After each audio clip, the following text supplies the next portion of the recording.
Makinig ng mabuti. Pangalawa, Huwag mag-ingay. pangatlo, Itaas ang kanang kamay kung may katanungan. babalik-aral muna tayo sa ating tinalakay noong unang araw. Ano nga ba ang tinalakay natin noong unang araw, Miss Joy? Mga trabaho ang nagbibigay produkto. Tama! Ano nga ba ang halimbawa ng mga trabaho na nagbibigay produkto? Magsasaka po. Magsasaka. Isa din ba sa magsasaka ang inyong mga magulang? Opo. Okay. So ano nga ba ang gusto ninyo paglaki? Pulis po. Ano pa? Nurse. Nurse. Ano pa? Teacher. Magaling. Miss Joy, ano nga ang napili mo paglaki mo? Teacher po. Teacher. Bakit yun ang iyong napili? Para makapagturo. Para makapagturo. So, ngayon, may papakita ako sa inyo mga larawan at itukoy nyo ito kung anong ginagawa ng mga ito. Nagkakaintindihan ba tayo? Opo. Okay. Ano nga ba ang ginagawa sa unang larawan na ito? Ang ginagawa ng nasa larawan ay nagpapatay ng apoy. Nagpapatay ng apoy. Magaling. Ano naman ang ginawa ng nasa kalawang larawan? Ang ginagawa po ay nagtuturo sa mga bata. Nagtuturo sa mga bata. Magaling. Ito namang panghuling larawan. Ano ang ginagawa nito? Ang lalaki po ay tinitingnan ang ngipin ng kanyang pasyente. Tama. Bakit nga ba tinitingnan ng dentista ang ngipin ng kanyang pasyente? Para ma-check kung may sira. Tama. Magaling. Bigyan natin siya ng tatlong palakpak. So ngayon, magpapatuloy na tayo sa panibago nating diskusyon ngayon. Ang ating panibagong tatalakayin ngayon ay ang hanap buhay na nagbibigay serbisyo. Bago natin sisimulan ang ating tatalakayin ngayon, babasahin muna natin ang ating mga layunin.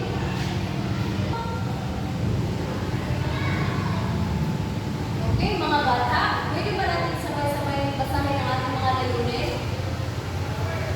Sa pagtatapos ng aralin, Ang mag-aaral ay nasahan na natutukoy ang mga hanap buhay na nagbibigay serbisyo, na naipakita ang pagkakaiba ng hanap buhay na nagbibigay serbisyo, na bigyan ng ang mga hanap buhay na nagbibigay serbisyo. Ano ba ang hanap buhay? mga trabaho po. Mga trabaho, tama. So, ang hanap buhay o trabaho ay gagawain na isa lang sa gawa ng isang tao upang mapustusan ang kanyang pangangailangan at ng kanyang pamilya. Tinatawag ang taong naghahanap buhay bilang manggagawa o trabahador. Isa ba kayo sa mga naghahanap buhay? Hindi po. Hindi. Sino nga ba ang naghahanap buhay sa atin? Mga magulang. Tama! Naalala niyo ba yung mga larawan na ipinakita ko sa inyo kanina? Opo. Yun ay ang mga halimbawa ng hanap buhay na nagbibigay serbisyo sa ating komunidad. Ano nga ulit ang mga ginagawa ng bumbero? Pumapatay po ng mga apoy. Mapatay ng mga apoy. Tama ba ang inyong sinagot sa akin? Opo. Okay, basahin muna natin ito. Bombero, nagpapatay ng mga apoy sa gusali. Tama! Ano nga ulit ang ginagawa ng mga dentista? Nagbubunot ng ngipin. Nagbubunot ng ngipin. Tingnan natin kung tama ba ang inyong sinagot sa akin. Basahin na natin lahat ito. Nanggagamot at nangangalaga sa kalusugan ng ngipin. Nangangalaga sa kalusugan ng ating ngipin. Ano-ano nga ulit ang mga hanap buhay na nagbibigay serbisyo sa komunidad?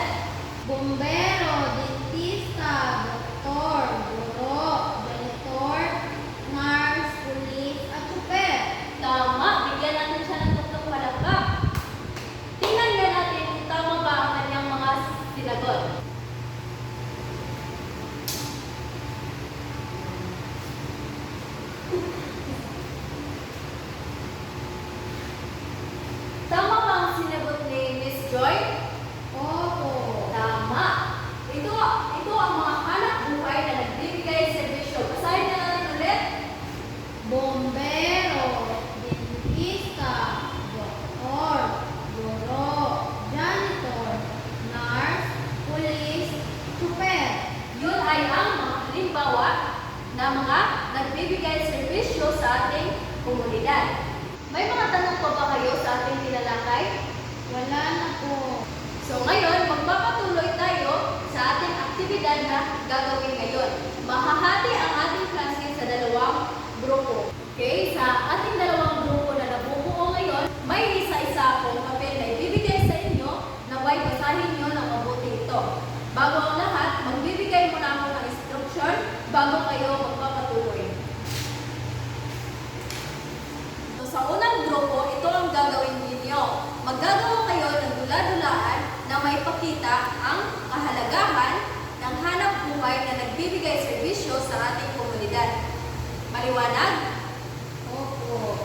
Okay. Sa pangalawang grupo naman, ang graphic organizer at isulat ang mga serbisyo sa inyong komunidad na naghahanap buhay. Maliwanag? Opo. Ano nga ba dapat ang tatandaan habang kayo ay nagagawa sa inyong mga gawain? Huwag maingay. Okay, maaari na kayong pumunta sa inyong grupo. May mga tanong pa ba kayo sa inyong mga gagawin? Wala na po. Okay, maaari na kayong pumunta sa inyong mga grupo. Handa na ba kayong ipakita ang inyong mga ginawa dito sa harapan? Opo. Okay, sisimulan natin ang ating aktibidad sa unang grupo. Aray, ang sakit ng ngipin ko. Punta nga ako ng dentista.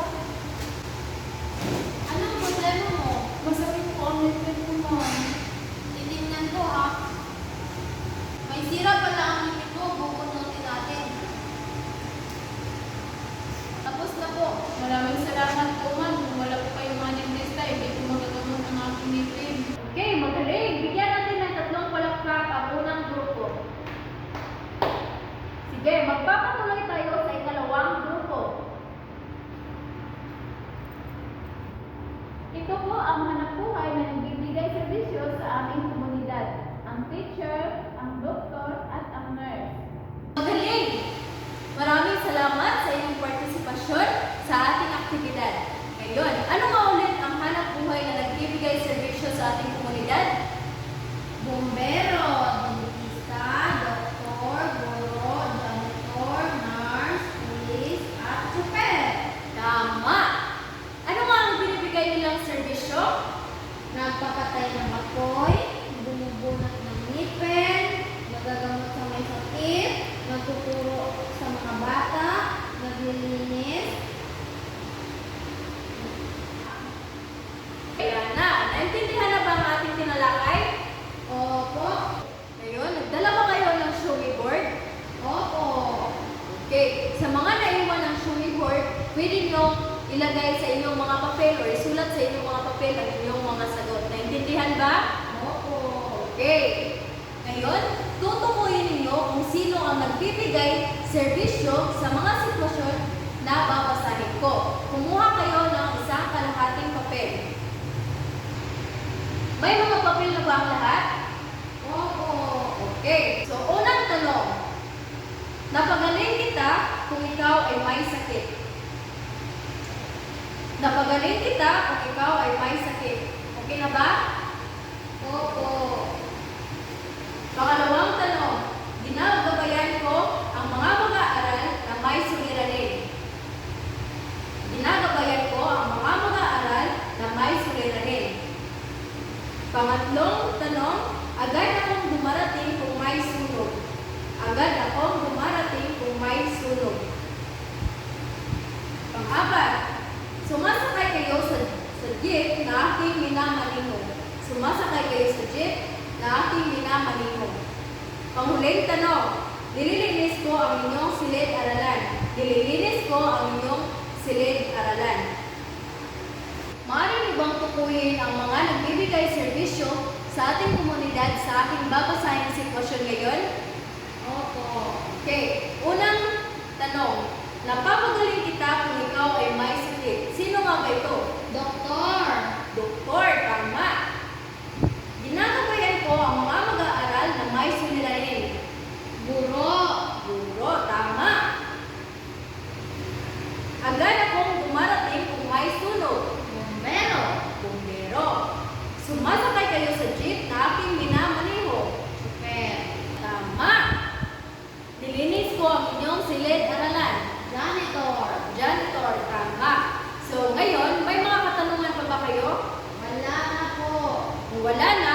magpapatuloy tayo sa ating quiz ngayon. Ibibigay ko sa inyo ang ating quiz ngayon. Sana'y basahin niyo ng mabuti at sagutan ng mabuti. Pagkatapos ninyong sagutan ito, ipasa niyo dito sa harapan.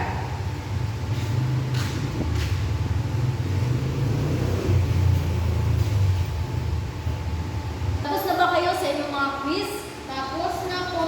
Okay, maaari nyo bang ilagay dito sa aking harapan? Opo. Salamat.